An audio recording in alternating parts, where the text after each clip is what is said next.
Hello everybody and welcome to the latest edition of Through the Visor, this time reviewing the Monaco Grand Prix with your questions. We've had loads of great questions in this time because lots of things happened at the Monaco Grand Prix and I can't wait to get stuck into answering them. For those of you new to the channel, I've been a race driver for 20 years, winning the Red Bull Kart Fight and various national series, before becoming a high-performance driver coach at the world's leading race school for a decade. I was British F4 and F3 test driver, competed at the Race of Champions against current F1 drivers, and I'm a two-time champion of the Nürburgring Nordschleife. I now work as a test driver for a leading tyre manufacturer, driving on the limit every day at tracks all around the world. Right, so let's jump straight in there with the hot topic, the post-race appeal from Ferrari. Now, quite a few of you guys asked me about this. We had Courage at Marcel F1 asking, could you please explain the Ferrari appeal and why it was rejected?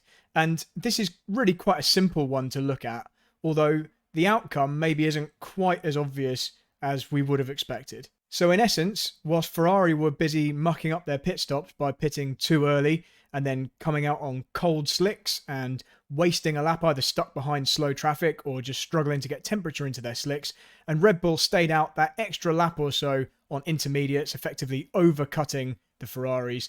Afterwards, the Red Bulls then pitted for their slicks, and they were hurrying to get out of the pits. Now, from what we can deduce, both Red Bulls potentially crossed the pit exit line on their way out of the pits. That's the solid yellow line that you're not supposed to blend across. You're supposed to stay to one side of that, and in Monaco's case, that's the right-hand side of that, until the yellow line ends, and that's obviously to prevent you from joining into traffic and being dangerous when there are other cars coming past at full racing speed.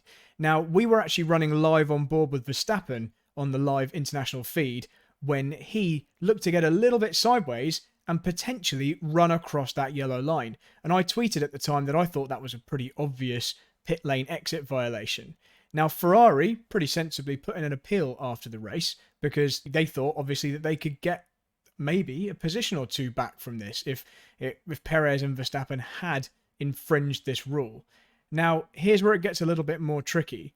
The onboard footage we've got doesn't clearly show Verstappen crossing that line, and we haven't seen any footage of Perez, so we've only really got Verstappen's to go with. What you see is he exits the pits on cold slicks whilst the track is damp, gets on the power a little bit too hard on the exit, or maybe just carries a bit too much speed at the pit exit, gets sideways, corrects, turns into the slide, but that obviously walks him wide, it walks him to the left, and at the very least we can see from the onboard that he drives onto the yellow line. And we've also got some outside shots, some still pretty grainy shots from the car behind, showing what looks like him either driving directly on top of the yellow line or potentially slightly past it. Now, in the race director's notes for this weekend, it was very specifically written that in accordance with Chapter 4, Section 5 of Appendix L to the ISC, drivers must keep to the right of the solid yellow line at the pit exit when leaving the pits, and stay to the right of this line until it finishes after turn 1.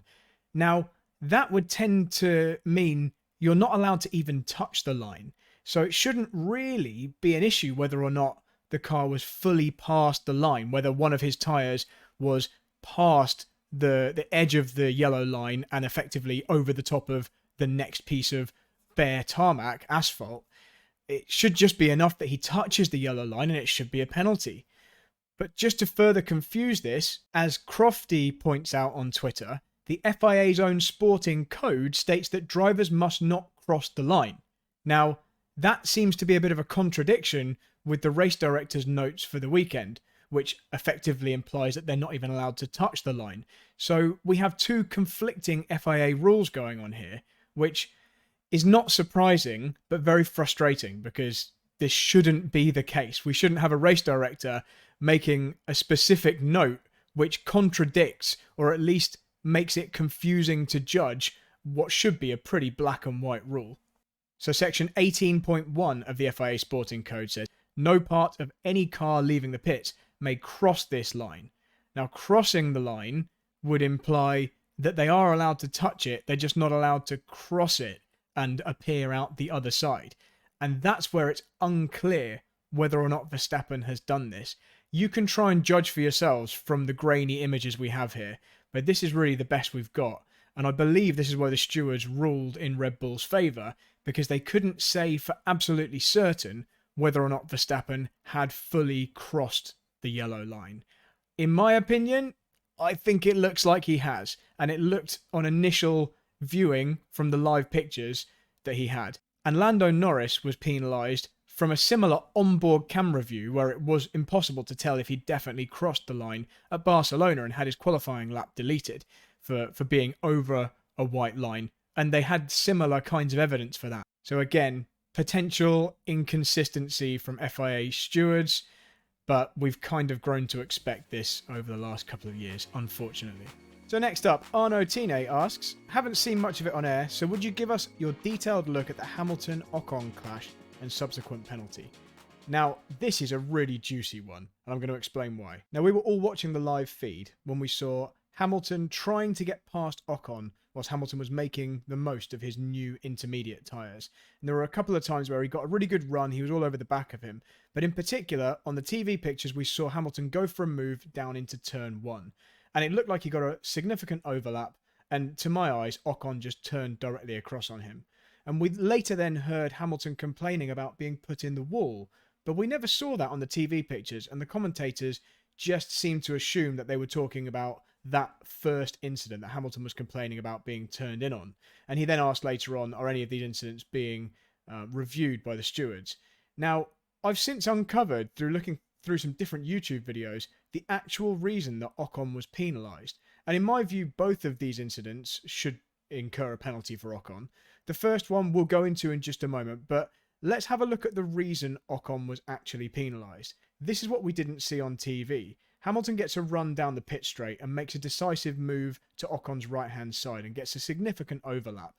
He then just gets put in the wall by Ocon. Ocon just moves across on him, and then later complained on the radio about his penalty, saying he didn't do anything wrong, he didn't think that was a justified penalty. And in fact, we can hear from Ocon himself in his post-race interview, where he says, I went to see the stewards just now to review the images, and there's a new rule that apparently all drivers agreed to, that now when we're both alongside and when somebody's attacking, if you don't leave the room, then it's a penalty, which I never heard of.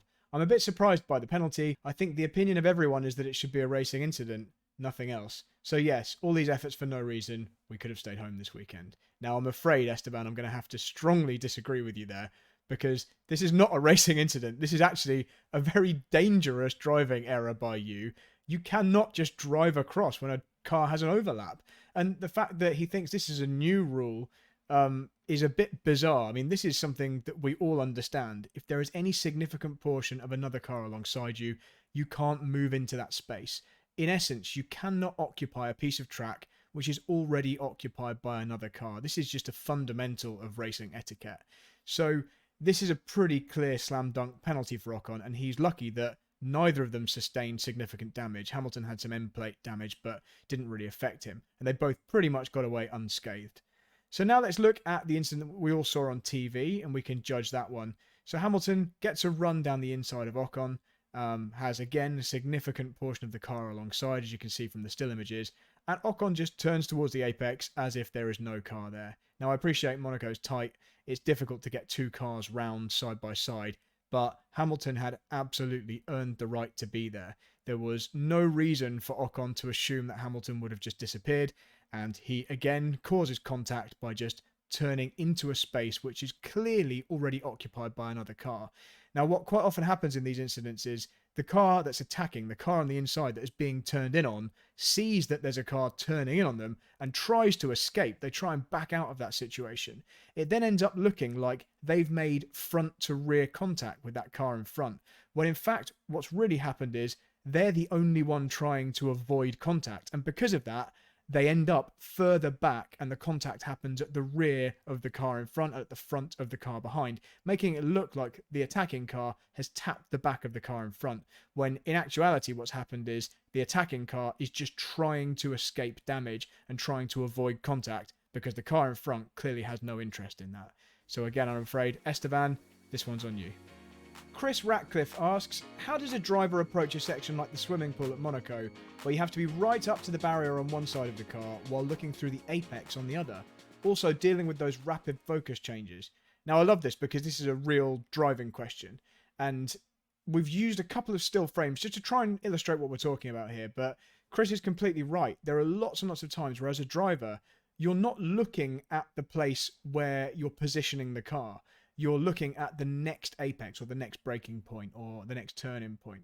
And around Monaco, and I haven't been racing at Monaco. I've never driven the streets of Monaco, but I have driven on lots of circuits where you're not paying specific attention to where the car is positioned because you're actually looking at the next corner. So what drivers are doing, even if they don't necessarily realize it, is they're looking for the braking point, first of all. So you're looking in the distance at the braking point.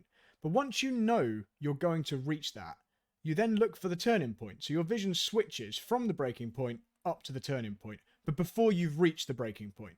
So your eyes are one step ahead of where the car is at all times. So you flick from the braking point to the turning point. You're then doing your braking subconsciously, effectively, and you're heading towards the turning point.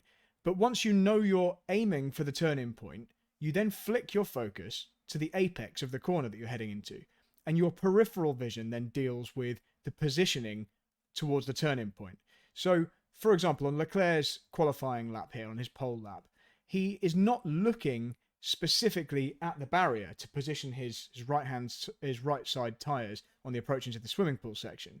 He's already looking, and you can see from the helmet cam, he's already looking into the next corner, even though he isn't necessarily at the turning point yet. But this is just a natural thing that drivers do. This is just how you drive fast. You can't be focusing in all the places you need to see at the same time. So you get used to using your prime focus to aim the vehicle. And then when you know that aim is going well, and when you're going to reach that point, your focus has already switched to the next place and your peripheral vision takes over. And obviously experience in these cars will give him a good judgment of how wide they are and how much room they've got. It doesn't always go well. You know, some people do clip the barriers, but in general, you saw some really, really fine driving of all the drivers this weekend, pretty much judging how wide the cars were, getting really, really close to the barriers. And that's because they're using this method of switching to their peripheral vision subconsciously, whilst their main focus is on the next point that they're aiming for.